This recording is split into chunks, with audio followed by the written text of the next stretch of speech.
Hi everyone, welcome back to my YouTube channel. My name's Amber and in today's video I'm going to be talking about all my favourite books that are under 200 pages long. So we're almost at the end of 2025 and I thought it would be a good time to go through some of my recommendations for short books. So things that might help you accomplish your reading challenge if you're a bit far behind, or just something that's kind of quick and snappy for this time of year where it's just miserable. Finishing a book can feel like a big win.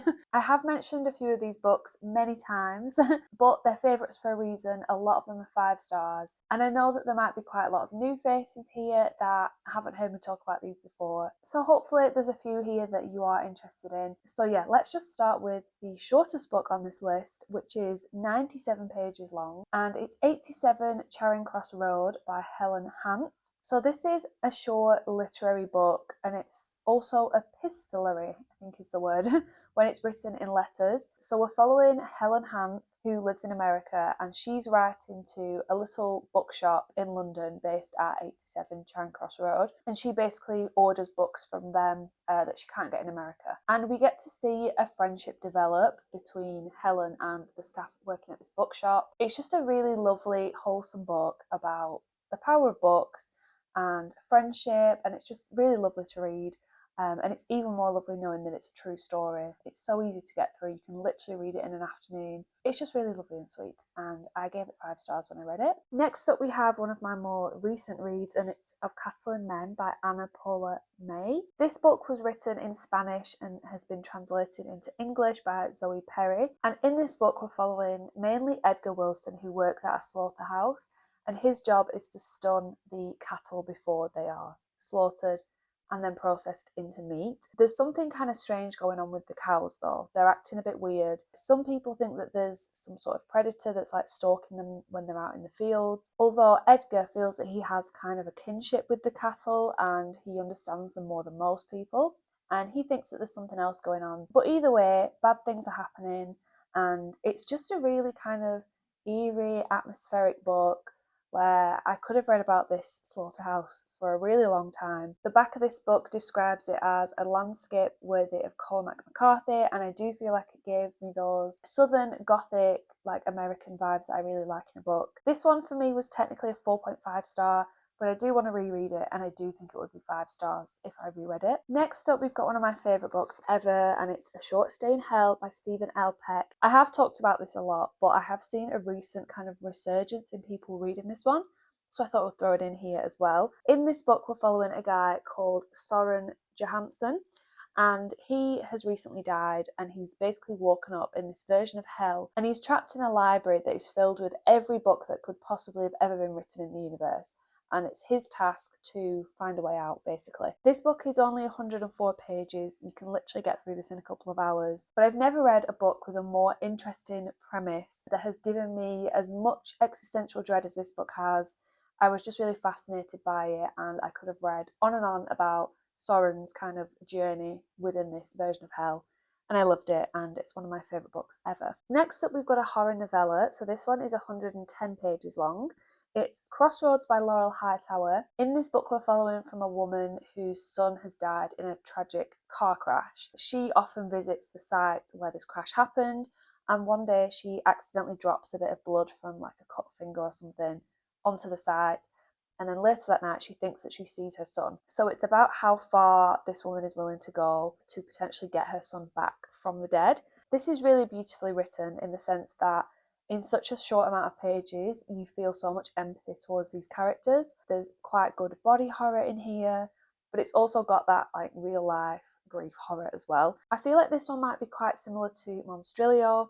I've never read that one myself, but if you like a sad grief horror like that, then I think you would like this one. Next up, I don't have a physical copy of it, but it's The Test by Sylvain Nivol, I think. This book is 112 pages. So in this book, we're following a man who is applying for British citizenship. And it's been a few years since I read this one, but I think he goes in to complete some sort of forms in relation to this citizenship, and something very drastic happens, and it becomes apparent that this test is maybe bigger than he first thought it was. This one reminded me a lot of Black Mirror. It had really great social commentary in there, I'd really like to reread this one actually, because I think I read it back at the end of like 2022, and so much has happened since then that I think this one would be particularly relevant now as well. So this is a good one if you want a really fast-paced thriller-like novella. Another one that is especially relevant to current times is Small Boat by Vincent Delacroix.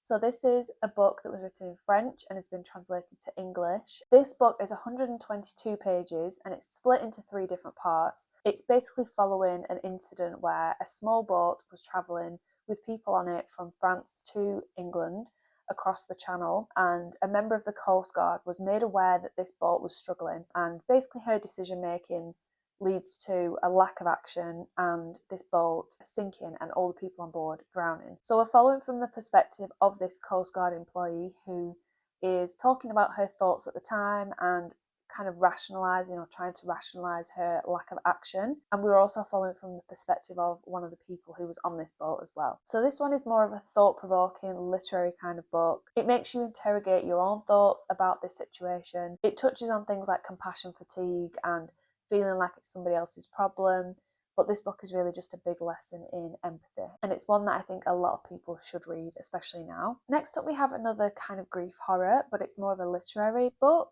This is The Country Will Bring Us No Peace by Matteo Simard. Sorry, I'm not sure how to pronounce that. This is another book that's been translated from French, and this one's by Pablo Strauss. So in this book, we're following a couple who are grieving, and they've made the decision to uproot their lives from the city to the countryside, and they're trying to sort of rebuild a life in this strange, eerie area where they don't really know anybody, and the townspeople are a bit strange, and there's this antenna, and people start disappearing, and it's all very odd. This one's just very atmospheric, very kind of eerie, and I really love the vibes in this book. It's very sad, it's got a really great ending, and I think this is another one that I gave like 4.5, but could be a 5-star on a reread. So if you want something that's a little bit more slower paced but very atmospheric, then give this one a go.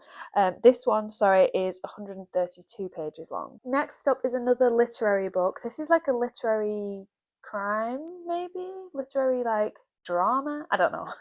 This is Elena Knows by Claudia Pinheiro. This is another book that's been translated from Spanish, I think. This one's been translated by Francis Riddle. We're following Elena, who is suffering from Parkinson's disease, and we're following a day in her life.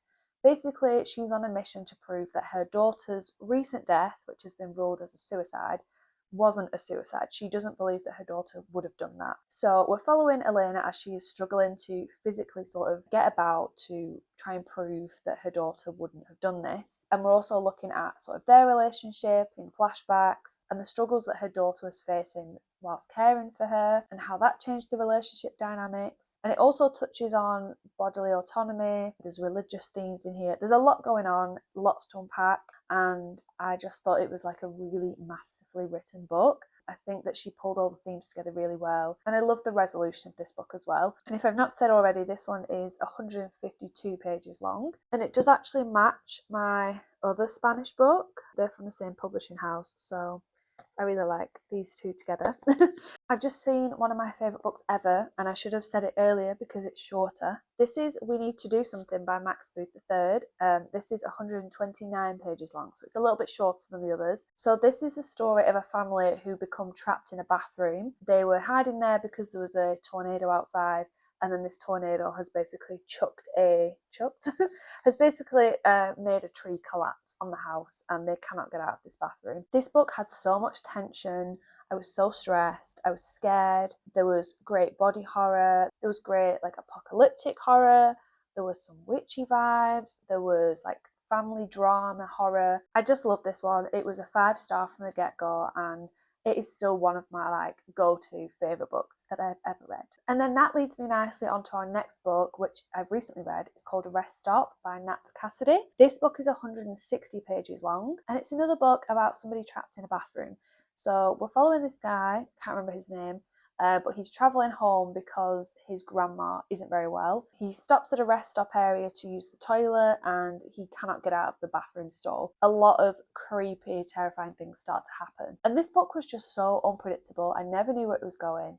It was fast paced, it was fun, it was kind of campy and just a bit weird. I gave it 4 stars because I did find the ending slightly underwhelming, but the journey to get there was just so much fun. I would recommend reading it if you want a really fast paced, short, exciting book that has some body horror, that's got some like creepy crawly horror. If you like all of that, then you'll probably really love this one. Another horror book, I apologise if you don't like horror, but I just love a short horror story. This one is Come Closer by Sarah Gran.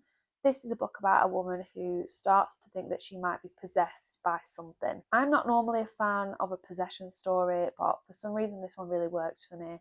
I read it in one afternoon. This one is 165 pages long. It was kind of like your weird girl fiction meets possession. It reminded me of like Eliza Clark, that kind of vibe, where it's really just about this like strange woman and is she possessed or is she just kind of going crazy. This one was a 5-star for me because I could not put it down, and it's another one that I need to reread. Next, we've got a couple of short story collections. The first one is Revenge by Yoko Agawa. This one is 168 pages long, and it's a collection of kind of thriller, horror kind of stories, and they are interconnected as well. So that's a fun element of this book, is that you'll be able to recognise characters from earlier stories, and it allows you to kind of dive deeper into their lives. I think I enjoyed every single one of these stories. They were weird. I loved how they're connected, because sometimes in a short story collection there's a lot of hits and misses for me. But because this was all part of one world, I just really enjoyed the whole thing. This one was a 4-star for me, purely because some of it was a little bit too weird for me personally. But I really liked the variety of just weird stuff in here, and I think if you're a weird fiction person, you will really like this one as well. And then the other short story collection is Reservoir Bitches by Dalia de la Cerda. This is another Spanish book. This was translated by Heather Cleary and Julia Sanchez. In this book, we're following from lots of different women from Mexico, ranging from women in positions of quite a lot of power.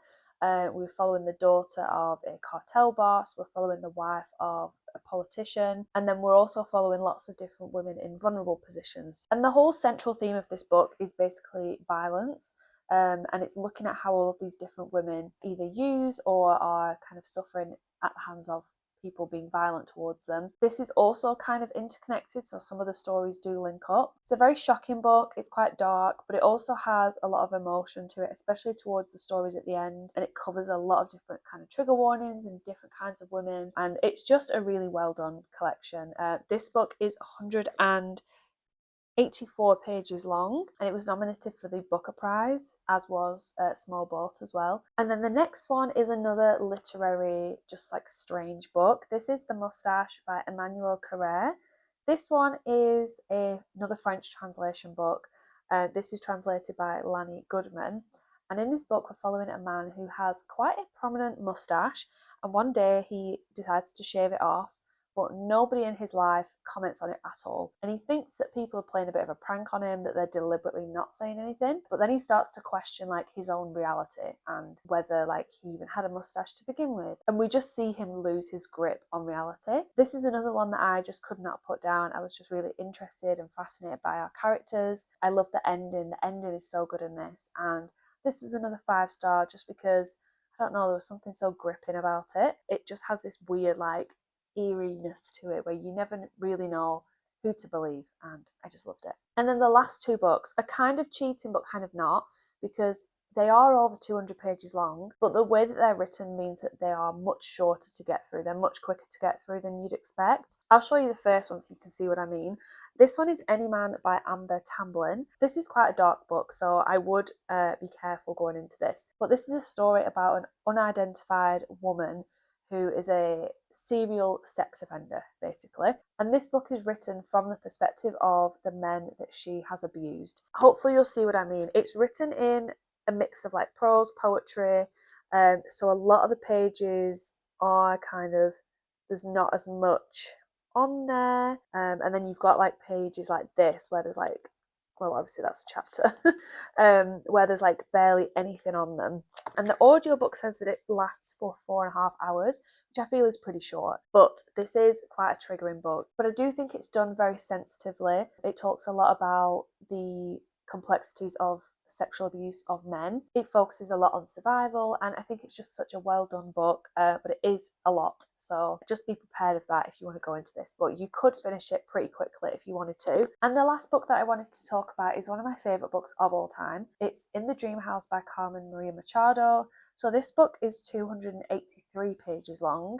However, it's 5.5 hours on audio, which I think is pretty short. This book is written in vignettes, and it's basically following Carmen's real life, this is a memoir, when she was in an abusive relationship with another woman. And it's like she's talking about her own story through like different lenses. So they're very, very short little chapters.